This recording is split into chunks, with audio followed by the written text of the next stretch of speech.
And God said, "If you'll answer my call, I'll answer with my power."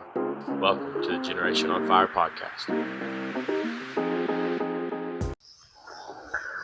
Welcome back to another episode of Generation on Fire. I'm going to try and hurry up and record this one before it gets dark on me. We are currently in a heat wave right now, and when the sun's out, it's 100 plus, so I waited till the evening after I got a little bit of skeet shooting done, so just ignore all this and my dead weeds in the background. I sprayed them with Roundup, just haven't knocked them down yet. But we get to see the pretty view from what is almost my front porch. If you've made it this far, please like, subscribe, comment. Do me a favor, go over to YouTube or any of my other platforms and like and leave a comment also. Today I want to talk about finding faith in the oddest of places. Because we live busy lives. Some of us live very hard lives. I'm not putting myself in that category, but y'all know who y'all are. And sometimes we wonder, man, I don't think I can believe.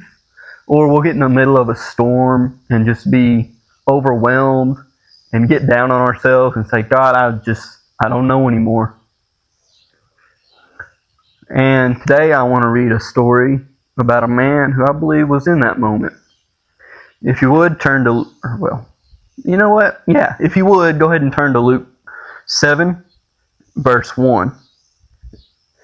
When he had completed all his word in the hearing of the people, he went to Capernaum, and a centurion slave who was highly regarded by him was sick and about to die. Now when he heard about Jesus, he sent some Jewish elders asking him to come and save the lives of his slave.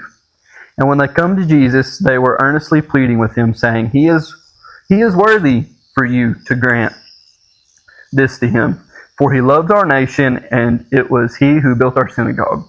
Now this is the elders that the centurion sent to talk to Jesus. And then this is Jesus in verse 6. Now Jesus was going on his way with them, and when he was not far from the house, the centurion sent friends, saying to him, and this is the centurion's other servants, Lord, do not trouble yourself further, for I am not good enough for you to come under my roof. For this reason I did not even consider myself worthy to come to you, but just say the word, and my servant will be healed. Man. Verse 8. For I am also a man placed under authority, with soldiers under me, and I say to this one, Go, and he goes, to another, Come, and he comes, and to my slave, Do this, and he does it. Now when Jesus heard this, he marveled at him, and he turned to the crowd that was following him and said, I say to you, not even in Israel have I found such great faith. And when those who had been sent returned to the house, they found the slave in good health. This story is about a Roman centurion, a man who was a conqueror, a man who had great authority. He was over 100 or so men, or more, I think. So he understood the authority that this man that they talked about, probably in whispers around him as a Jewish leader, he understood the authority that Christ had. In that day, nobody healed lepers. Israel went hundreds of years without a prophet. And then they got John the Baptist, and then not long after they had Jesus. So to hear stories that this Roman probably heard of this random man from what they called Nazareth, that he just shows up on the scene and starts healing people, even on the Sabbath, that must have been wild to him. There's no telling where he was from all across the empire, but chances were he wasn't from that region. And it even shows that he loved the place of Israel. He loved the nation of Israel. He helped them rebuild their synagogues. That's why the elders, when they came to Jesus, they said, This man, he's great. He's helped us. And then what I can't get over is his second verse. I done got off of it, but the second verse, or not second verse, but the second servant he sends, Lord, do not trouble yourself further, for I am not good enough for you to come under my roof.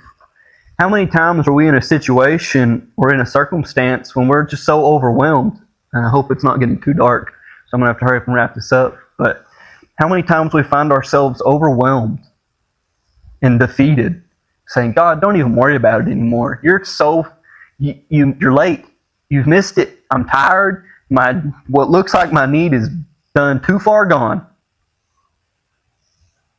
And that's how we get in the flesh sometimes.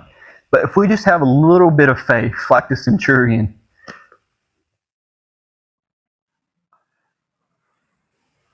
but just say the word, and my servant will be healed.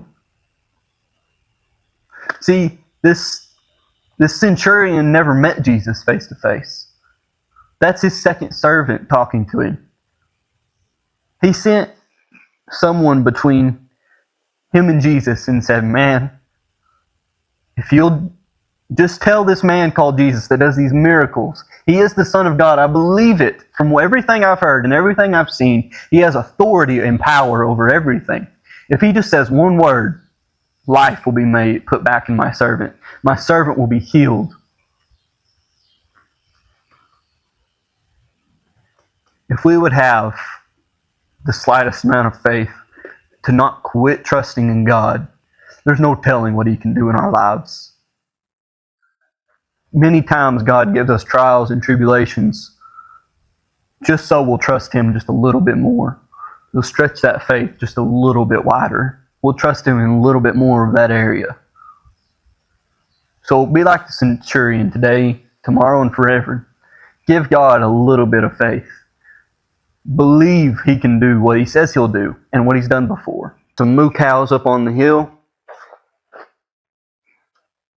Let's see if I can